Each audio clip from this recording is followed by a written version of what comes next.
Selamat datang, para pencinta legenda Jawa. Bayangkan, kerajaan megah di tanah Jawa Timur tahun 1328.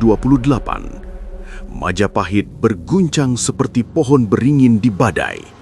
Raja Jayanegara, putra pendiri Raden Wijaya, tewas ditikam tabibnya sendiri, Ratanca. Darah kerajaan mengalir, tapi tak ada pewaris laki-laki. Siapa yang akan duduk di singgasana emas? Ini kisah Tribuwana Tunggadewi, ratu yang lahir dari krisis, membuka gerbang kejayaan Nusantara. Duduklah nyaman, legenda ini akan kita mulai.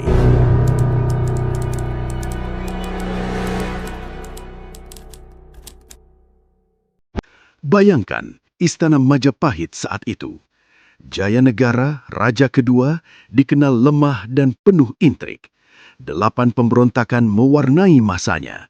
Ia bahkan melarang adik-adik perempuannya menikah, takut tahtanya direnggut suami mereka. Tapi kematiannya datang tragis. Pedang tabib menusuk jantungnya. Panembah, iki waktune.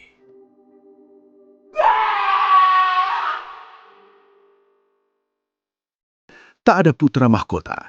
Raden Wijaya hanya punya 1 putra, Jayanegara, 2 putri, Tribuwana Tunggadewi dan Dyah Wiyat. Gayatri Rajapatni, istri Wijaya dan ibu tiri Jayanegara, seharusnya naik tahta. Tapi dia sudah jadi biksuni, melepaskan duniawi. Aku tak ingin kuasa, katanya dalam hati. Dalam lingkaran kekuasaan yang sepi laki-laki, Gayatri memberi titah suci.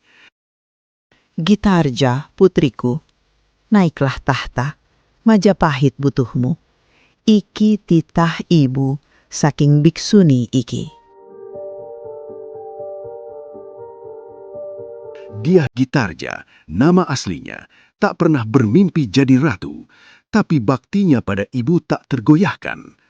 Tahun 1329, ia dinobatkan Tribuwana Tunggadewi Maharajasa Jayawisnuwardhani. Disebut Raja Putri agar tak disebut ratu. Ini seperti mengisyaratkan tradisi Jawa yang dikenal hati-hati. Akan tetapi, rumor mulai bermunculan. Wanita akan memimpin Majapahit, Majapahit akan runtuh.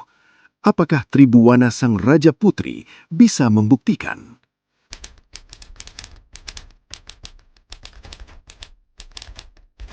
Pangeran dari berbagai negeri berdatangan. Majapahit butuh sekutu kuat. Sayembara digelar megah. Tribuwana disunting Pangeran Cakradara, bangsawan keturunan Singasari, pemuda gagah bernama Kertawardhana. Adiknya, Dyah Wiyat, kawin dengan Kudamerta. Dari pernikahan itu, lahirlah Hayam Wuruk, bintang yang akan menerangi Nusantara. Tribuwana tak hanya ratu, tapi ibu pewaris. Ia mulai bangun fondasi, politik kenegaraan yang kokoh, seperti akar beringin yang menembus batu-batu keras. Tapi ancaman masih mengintai. Majapahit butuh sosok tangan besi. Lalu masuklah sebuah nama, Gajah Mada.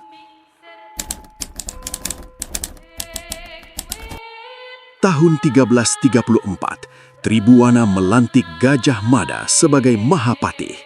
Di depan dewan, Gajah Mada bersumpah, "Aku tak rasa pala, tak nikmati duniawi sebelum Nusantara bersatu di bawah Majapahit." Gusti Raja Putri, kulo Gajah Mada sumangkane palapa. Lamun hawa diningrat kang gawa ringkang Majapahit ngatur ringkang Nusantara. Kulo mok rasan lare, rasan istri, rasan ambu, rasan pala, mantes Nusantara dados wijaya. Sumpah Palapa, ikrar yang mengguncang bumi Jawa. Ekspansi dalam kobaran api membara. 1343, Bali jatuh. 1346, Sumatera tunduk, Melayu, Jambi, Palembang, Minangkabau. Pasukan Bayangkara elit, 1 prajurit setara 40 orang biasa, dipimpin strategi jenius Gajah Mada dan Empu Nala. Armada laut menggelegar, Cetbang meledak di medan perang. Bayangkara, serang! Majapahit ora bakal kalah. Nagara Kertagama mencatat, dari Pahang hingga Maluku, Papua ke Singapura, 98 kerajaan tunduk. Majapahit bukan lagi sebuah kerajaan Jawa, ia adalah maritim, penakluk Nusantara.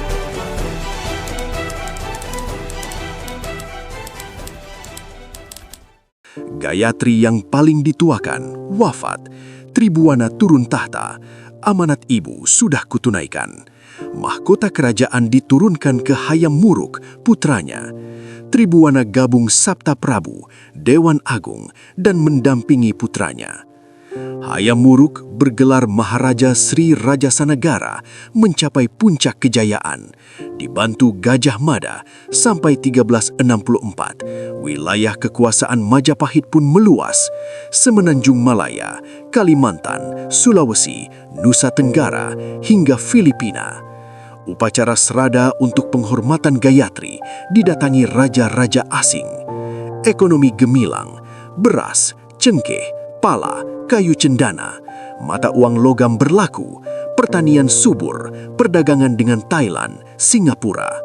Falsafah Mitreka Satata, kerajaan tetangga bermitra sejajar. Bhinneka Tunggal Ika menyatukan Hindu-Buddha, pedalaman hingga pantai. Kerukunan inilah yang menjadi cikal bakal Pancasila. Pasukan Bayangkara yang sakti dan kuat menjaga tugas keamanan, tidak ada pemberontakan, menjadikan Majapahit menjadi kerajaan terkuat dan sangat disegani di wilayah Asia Tenggara. Tribuana Tunggadewi bukan ratu biasa. Dari krisis, ia rintis hingga menjadi jalan emas. Gajah Mada mewujudkan mimpinya, Hayam Wuruk memanennya.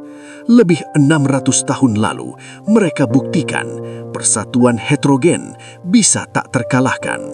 Legenda ini hidup di dalam kehidupan kita sampai saat ini. Seperti ramalan weton, nasib Majapahit berubah oleh satu titah ibu. Terima kasih telah ikut perjalanan ini. Like jika Anda terinspirasi, subscribe untuk legenda Jawa mistis selanjutnya, Ramalan Weton Majapahit, dan komen siapa pahlawan favoritmu. Share ke teman pencinta sejarah.